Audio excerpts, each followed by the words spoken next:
Don't Shout at the Vegetables, Lessons in Sustainable Leadership and Human Growth, written and narrated by Max Kent.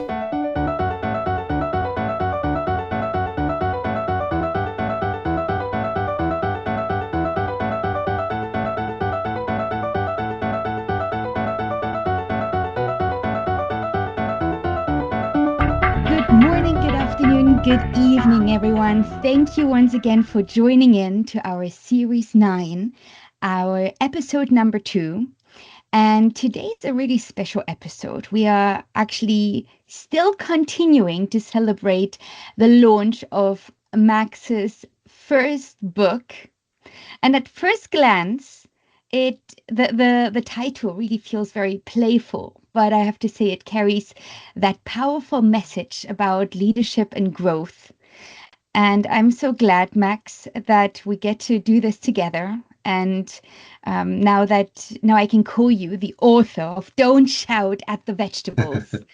Really a title that immediately makes you pause and rethink how growth really happens. And I would say, on a personal note, it always puts a lovely smile on my face. So, Max, it's such a great pleasure to have you here. And let's continue the discussion on your new book. So episode number 2, we will be discussing understanding being overwhelmed. So let's dig into our first question. Why is overgrowth a sign of survival, not failure? Hi, Charlotte. Thanks once again. Absolute pleasure to be on the podcast with you. Once again, absolutely delighted for the reception the book's had so far. Love that the title is resonating with so many people, and it really does carry that strong metaphor on growth and leadership. So I'm glad that people are seeing it as a sort of playful title, but it does have that strong message behind it. So been really enjoying this whole process of launching the book and getting that first publication out there. Let's look at that question then, overgrowth. When we talk about overgrowth, and when I was writing the book, I was thinking about this, is, you've got lots of companies that have been around a long time and they just do what they do. They don't necessarily grow any faster. They don't necessarily do anything more than just sort of tick over and do what always done. But having worked in some of those companies, I've just seen that there's a lot of extra baggage that they take on over the years. And the best thought that I could put that to, if using the garden methodology, is overgrowth.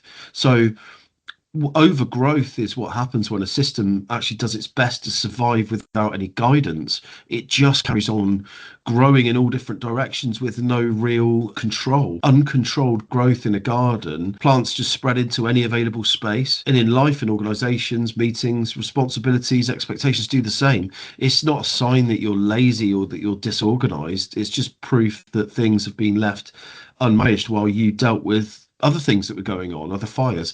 So if you recognize that as survival, that you've had to do these things to keep going, and it's not a failure, I think it removes the shame of looking around and seeing clutter and mess. And then it lets you act calmly in the act of actually resolving these things and decluttering and getting rid of some of that overgrowth. So it's not failure. It's just a symptom of something that many people go through in life. Wow, that's very nicely summed up. This does bring me to my next question. What types then, if we take the gardening analogy, of weeds typically appear in an overgrowth life or organization?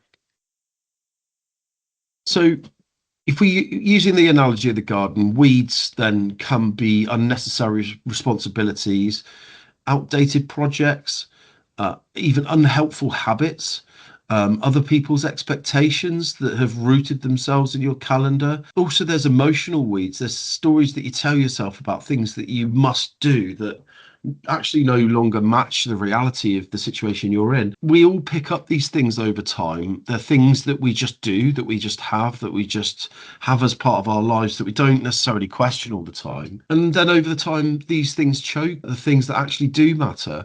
They get in the way of us sometimes having the things that really help us, like rest, like focus, like working on creatively and deeply on the things that really drive us forward, and on getting genuine connections. So I think now everyone has to go through this kind of emotional pruning every so often to declutter some of the things in the life that we've attracted that are hindering us, that we don't necessarily realize until we take a look. So it's going through that exercise, I think, of getting rid of our emotional baggage and some of those things that we'd class as emotional weeds in our life. That's what we're talking about there. Very nice.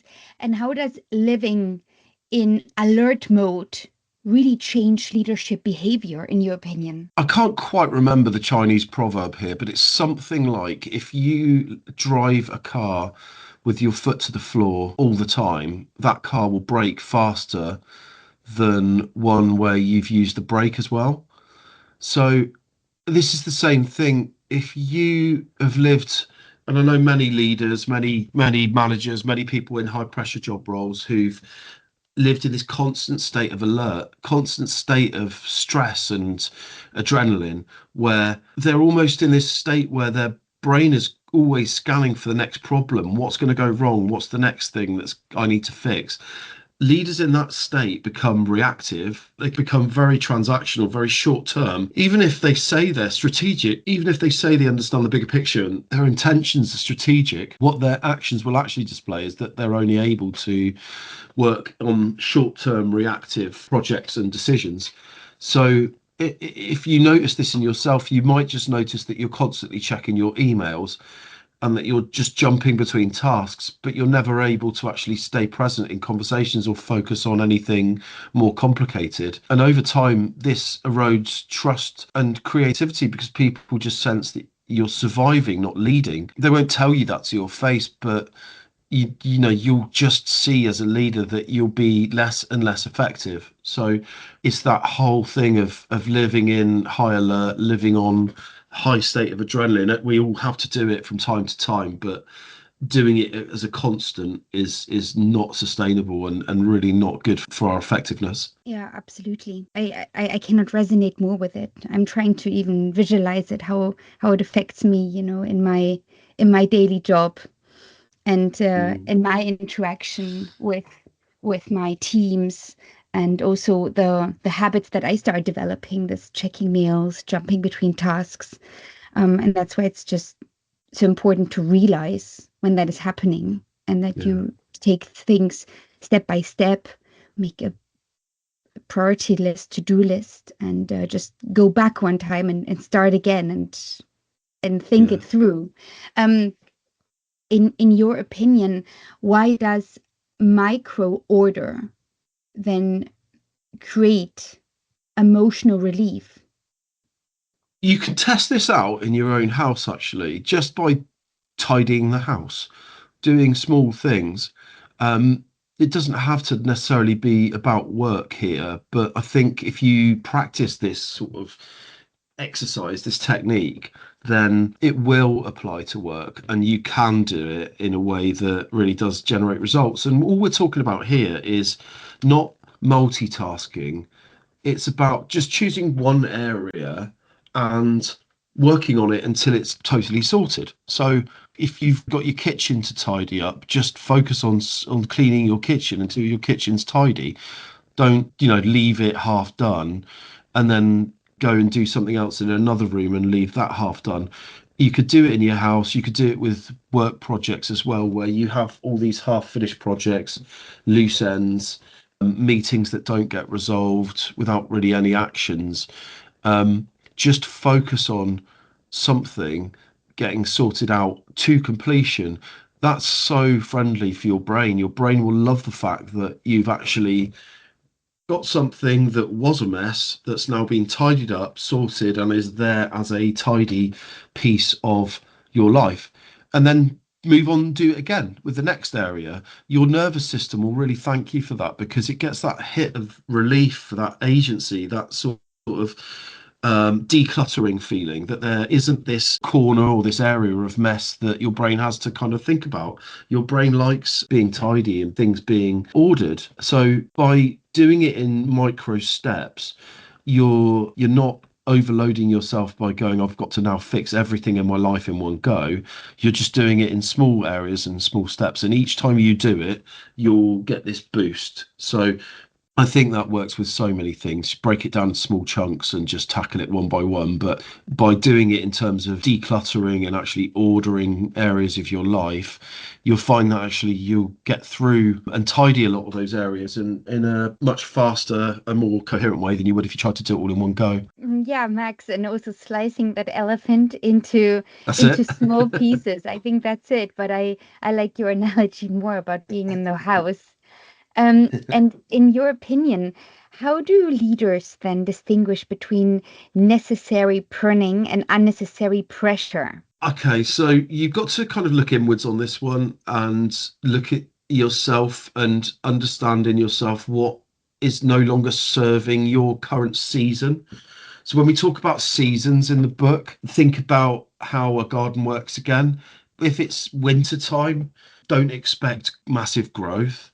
If it's summertime, expect more growth. So, look at where you are in the season. If it's your busiest season in terms of sales in your business, then what are you doing that serves that? What are you doing that doesn't serve that? If it's a different season, if it's more where you're building capacity, building, recovering from a busy season, it's your down season where you stock take, things like that. Do the things that serve that particular process. If you know that it's a down sales season, that traditionally your business doesn't sell so much in that particular time of the year, then do the things that mean that you can sell more when it is the right season, and don't force the business to sell more in a time when it won't. That is literally the definition of shouting at the vegetables, because they're not going to grow any faster because you shouted at them. And that's really what this comes down to. Leaders will put unnecessary pressure on things. They demand that everything continues as if nothing has changed when things are seasonal. So leaders can actually distinguish the two by asking what is actually genuinely mission critical right now, and what are those sort of legacy expectations that we've always had in the business that we just do as a matter of course, but we've never actually looked at whether they are helping us right now or not. So if a task or meeting or project doesn't clearly support the current priorities, it's a candidate for pruning. In other words, get rid of it. If we're not doing it, if we don't need to do it, get rid of it. It's not helping us. Pressure that cannot be connected to some sort of purpose is usually just noise. So I think it's really easy for businesses, especially really established businesses that have done the same thing for years and years, just carry on doing the things they've done as a matter of course without really reviewing their processes and saying, actually, do we need to do this now? Is it really helping us or not? And that's what we really need about what's what you mean about that sort of really strategic pruning, that really kind of looking at what is helping the business, what's hindering it, and taking the right decisions to remove the things that aren't helping. Oh, yes.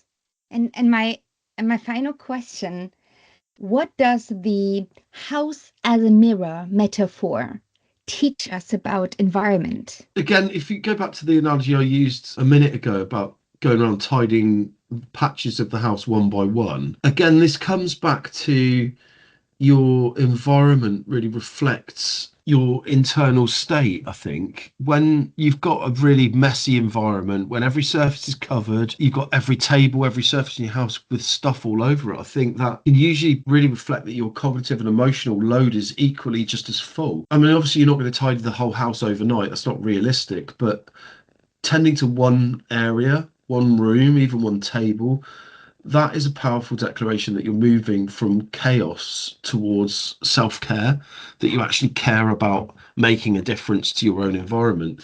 So it's not about perfection, it's about signaling to yourself that you're actually back in some form of positive relationship with your own space that you're in. So you know the analogy tidy house, tidy mind. I think that rings absolutely true. The more clutter around you that you can see, the more that your brain has to deal with that, and the less it is able to think clearly about anything. So I think if you want to get clear about your life, start with your desk. That is true. I have this habit of always leaving my desk completely empty upon leaving, or even my mailbox. It's something that even gives me then a peace of mind. Oh, right now I can leave. But it's true. Start with the desk. Max, it was a great pleasure to be on this episode with you. And thank you for all your thought leadership once again. Max, any final thoughts for our listeners before we call it a day? Well, once again, you're very welcome, Charlotte. And I knew you were going to say that you'd have a tidy desk and inbox. I just knew it. But it does ring true, doesn't it? Again, as we talk through these concepts, they're fairly simple, they're fairly basic things that you just listen to these things and think, yeah, well, obviously I need to tidy my desk. Obviously I need to do things in a set order or look at the things that aren't helping me. But everything I've seen in business, people don't do that. They don't take the time to do these things, and they just carry on, head down at 100 miles an hour, trying to drive and push for success without doing any of these things that really do help you to truly grow. So I'd say just make sure, if you're feeling stressed or overwhelmed, or if you're feeling that you're working too hard but not seeing results, just have a think about some of the things we're talking about here, because all is not what it seems. Thank you so much. And thank you for our listeners once again. Thank you. Don't Shout at the Vegetables, Lessons in Sustainable Leadership and Human Growth, written and narrated by Max Kent.